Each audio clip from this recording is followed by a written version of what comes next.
To liberate all sentient beings, please give rise to the supreme and precious Bodhicitta. Today we begin our teachings on the Diamond Sutra.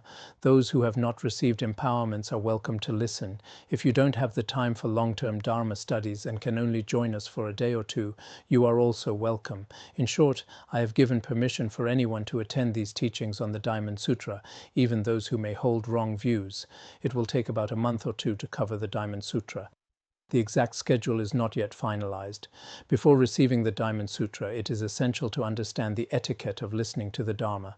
For example, we must maintain pure perception and supreme bodhicitta. There should be no talking during the teachings. There are many other rules for listening to the Dharma.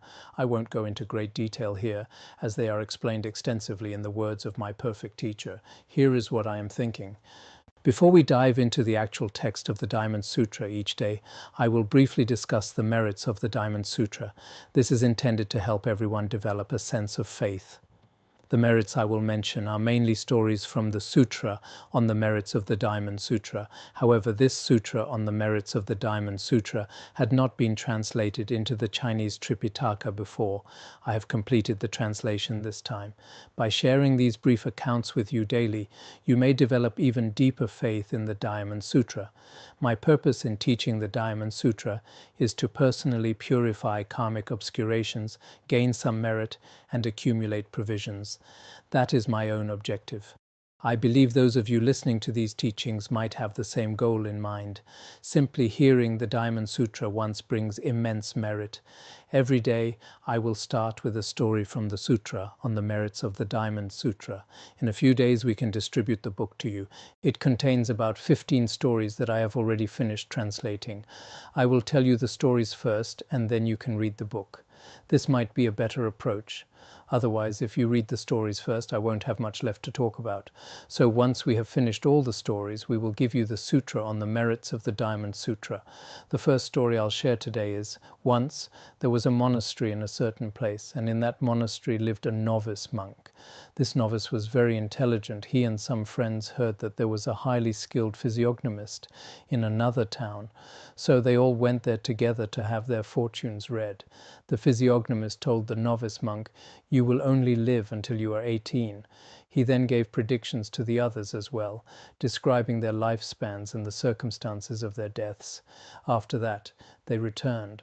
Some time later, the novice found that the predictions for his friends had all come true.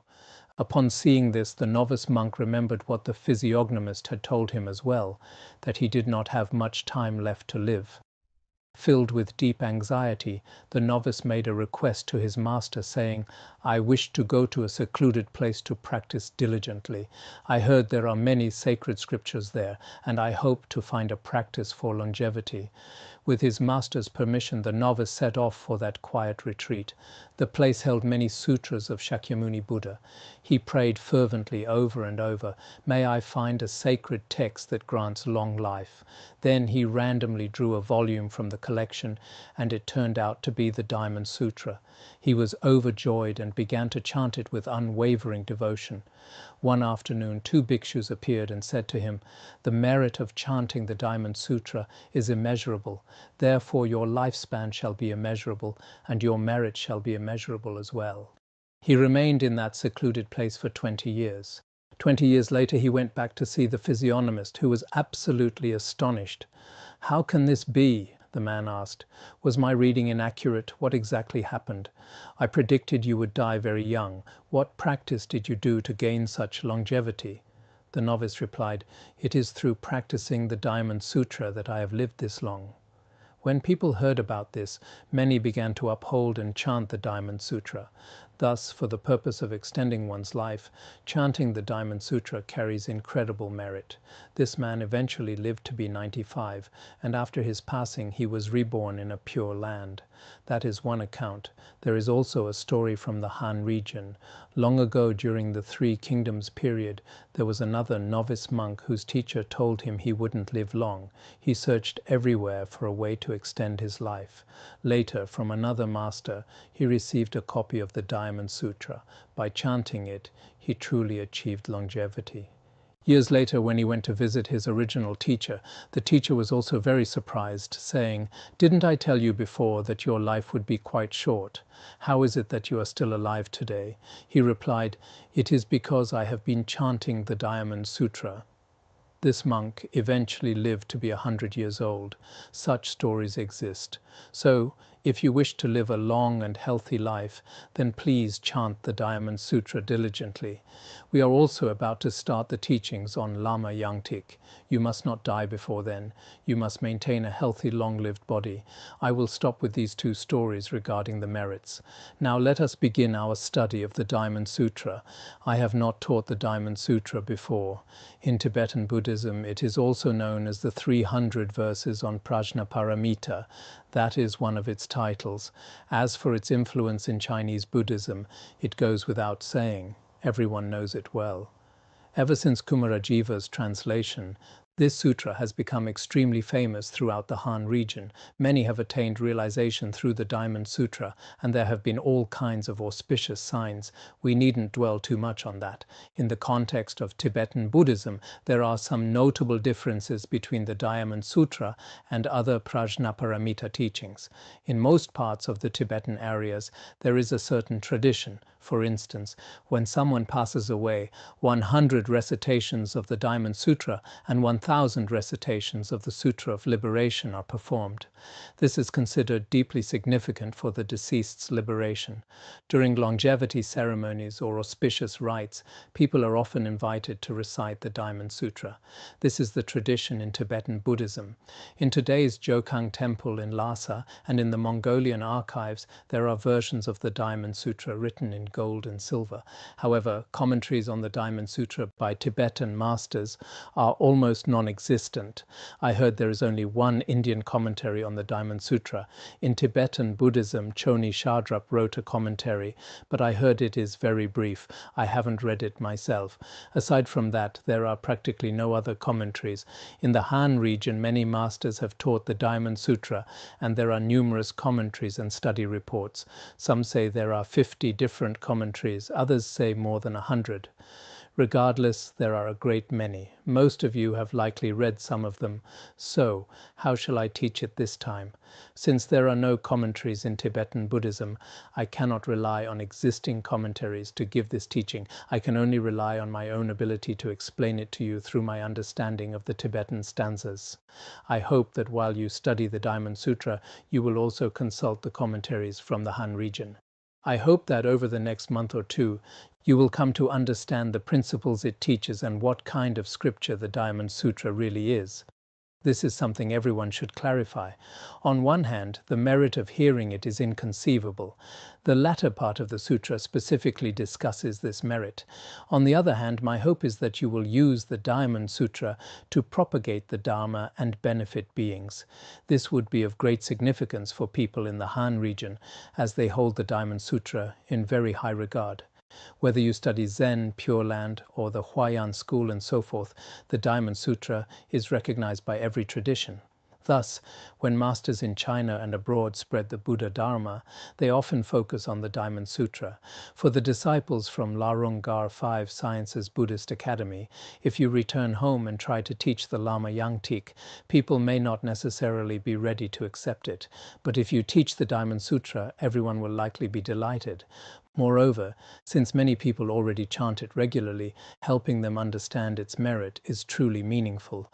Otherwise, some people might study Tibetan Buddhism and then go back and disparage the Diamond Sutra, saying it or the Shurangama Sutra are inferior. That is a very grave matter. So, in teaching the Diamond Sutra this time, I first want you to understand that Tibetan and Han Buddhism are essentially in perfect harmony. Secondly, when you propagate the Dharma, you should have a pure oral transmission.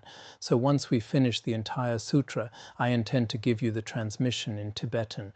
In terms of merit and blessing, this might offer something unique. Today, we begin by analyzing the title of the sutra. For every sutra or shastra, the title is very important. Regarding these teachings on the Diamond Sutra, many people have offered suggestions. Some suggested teaching it from the perspective of Dzogchen, others suggested Mahamudra. There were all sorts of requests. If I possessed enough wisdom in my own mind stream, I could certainly say more. However, I think the key for this study is to understand exactly what the Diamond Sutra is saying. Otherwise, never mind Dzogchen, we might not even grasp it from a Sutrayana perspective. Many masters and lay people in the Han region have taught this sutra, and I have read some of their works. But I often feel that certain parts are not fully complete, as if the most profound aspects haven't been reached. Therefore, we should first master the Sutrayana view. The Diamond Sutra conveys the view of Madhyamaka Prasangika.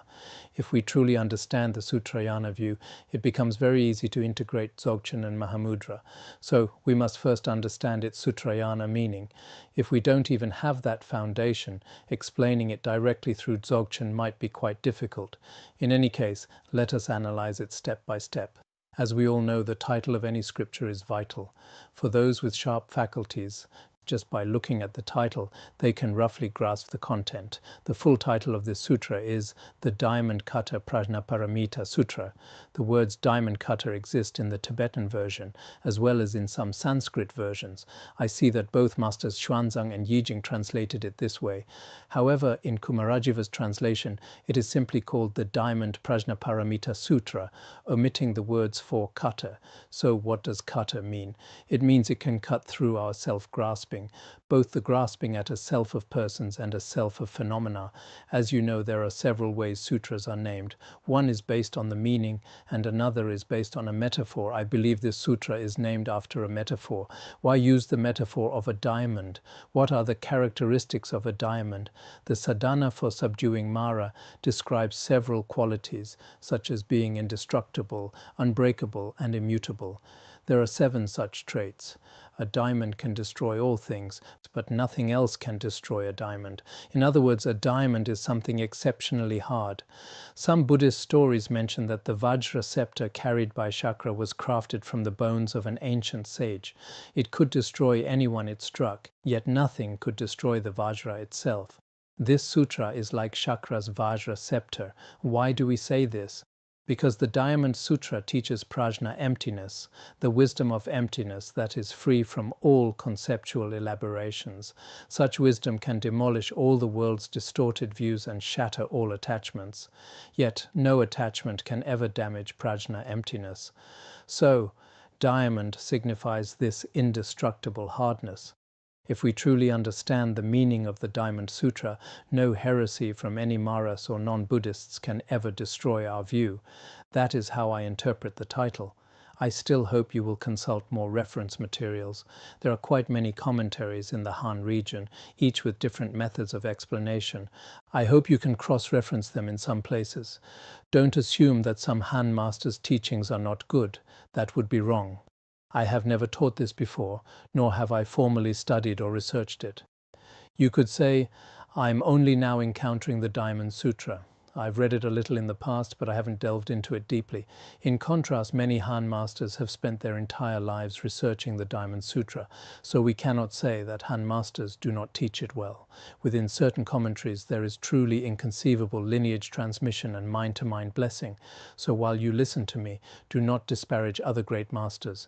As for Prajnaparamita, you all know it means wisdom that reaches the other shore. This sutra is named after a metaphor. It belongs to the Prajnaparamita collection. In the Tibetan version of the Diamond Sutra, there is a translator's homage to all Buddhas and Bodhisattvas. This was added by the translators. From this homage, we can infer that it belongs to the Sutra Pitaka of the Tripitaka. That covers the title. This is how it can be understood. Historically, there are several translations of the Diamond Sutra. The earliest was translated by Kumarajiva. As you know, his translations carry inconceivable power and blessing because he was a true great Mahasiddha. It was translated during the later Qin dynasty, over 1,600 years ago. Later, during the Northern Way, Bodhiruchi also translated it, though his version is not very popular in Chinese Buddhism. He also translated the Shastra on the Sutra of Maitreya's questions. Looking at the current Tripitaka catalogue, Bodhiruchi's translations are quite numerous. Then, during the southern dynasties, the master Paramartha translated a third version. During the Sui dynasty, Dharmagupta also translated a version, but this too is not very common in Chinese Buddhism. Finally, in the Tang dynasty, Masters Xuanzang and Yijing also translated this sutra. When compared to the Tibetan, Master Yijing's translation aligns very closely. In contrast, Kumarajiva's version seems to have some discrepancies in certain places. I believe there are two possible reasons for this. First, Buddhism was very vibrant in India at the time, and there were many different Sanskrit manuscripts, so they might have used different source texts. That is one reason. The second reason is that when Kumarajiva was translating, the scale was enormous. He had about 500 people in his translation bureau. As he translated, he would dictate while those around him took notes. Since there were no recording devices back then, people relied entirely on memory to write things down, so some omissions might have occurred. However, Kumarajiva was a great Mahasiddha, and he blessed these sutras with his words of truth. Therefore, I believe his translation carries immense merit and blessing. Many people experience powerful responses when reading his version. Countless people have attained realization through it. History proves that Kumarajiva's translation has inconceivable blessing. When we analyze the text, there may be slight differences between his and Master Xuanzang's, but do not assume a version is bad just because it differs. Each contains unique intent and blessings. We have just listed the 6 translations, including those by Kumarajiva, the northern and southern dynasties, and the Sui and Tang dynasties. Currently, we only have these 6 Chinese translations. In Tibetan Buddhism, there is only one translation of the Diamond Sutra. I have compared them before. The versions from Lhasa and Qinghai are identical. In the Kangyur, the Diamond Sutra belongs to the Prajna Paramita section. Now, let us begin the scripture itself. Thus have I heard. At one time, the Buddha was staying in Shravasti at Jeta's grove in the garden of Anathapindika with a community of 1,150 great bhikshus. First, we look at the origin of this sutra. Many Buddhist sutras begin with such an introduction. Thus have I heard. At one time. These words were added later by the compilers. It means I personally heard this scripture back then, or I heard these Vajra words at such a time. In Buddhism, we have held 3 major councils.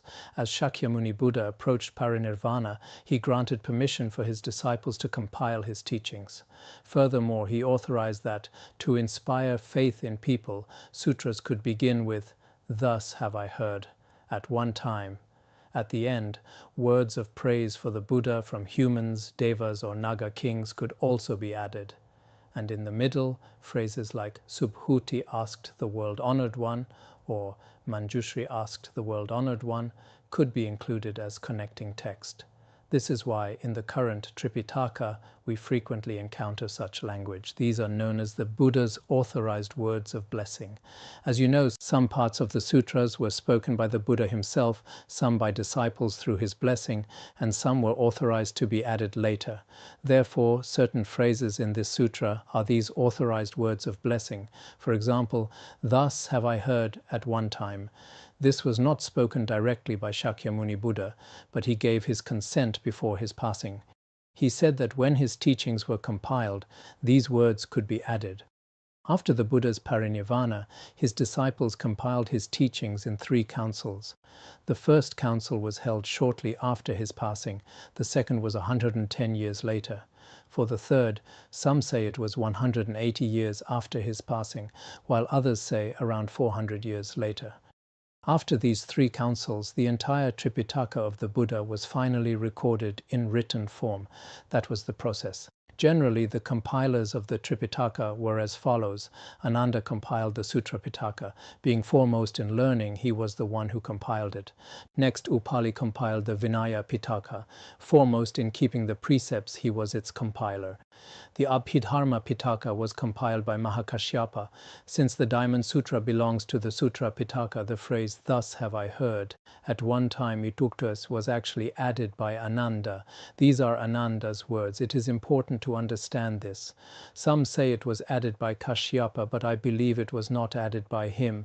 It should have been added by Ananda. Since this scripture belongs to the Sutra Pitaka, and the compiler of the Sutra Pitaka was Ananda, that is how "thus have I heard" at one time is explained. It means I heard this at a certain time. But why does it say at one time? Shakyamuni Buddha left home at the age of 29, practiced austerities for 6 years, and began teaching the Dharma after he was 35. Some sources say the Buddha taught for 49 years, while others say it was 45 years. As for which year or day each sutra was spoken, it is not specified in detail.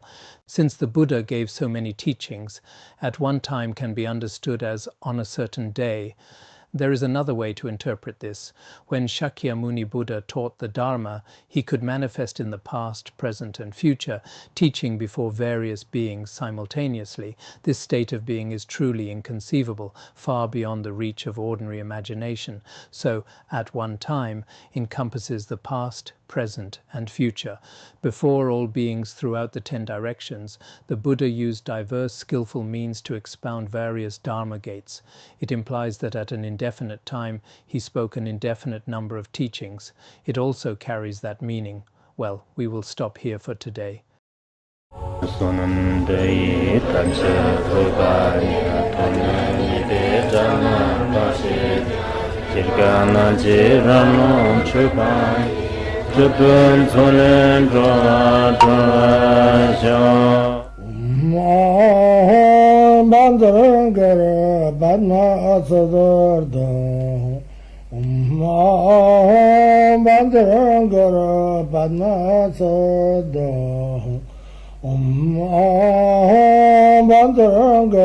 Bandara